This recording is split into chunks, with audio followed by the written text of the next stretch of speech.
Okay, so you're a new nurse, you're starting out on the floor, you have mastered clinicals, as you say or you think, and then you're still like, I feel like I need more confidence. What can I do to actually make me feel like I can be more confident in caring for a full set on my own?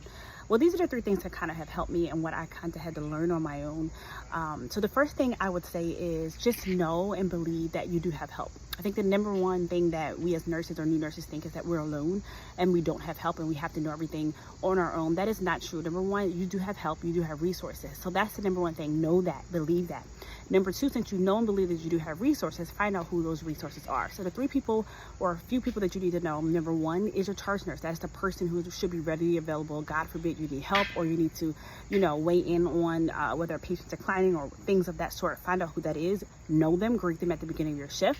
Get their phone number. Number two, there should be some type of stat nurse. A stat nurse, when I work in my hospital, is like an ICU trained nurse who is readily available for the entire hospital on all the floors, who can help us in the case of a patient is declining. They're there when the patient has an ERT, so know who they are, the number, and keep it readily available. And number three is to know that you also have help as far as your coworkers. I would say find the most experienced nurse on your floor.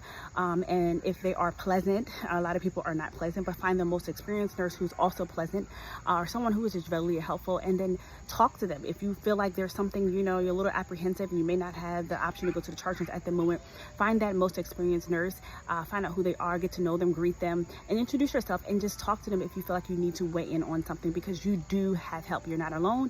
And these are the things that make me feel confident, knowing who my resources are and having their numbers readily available.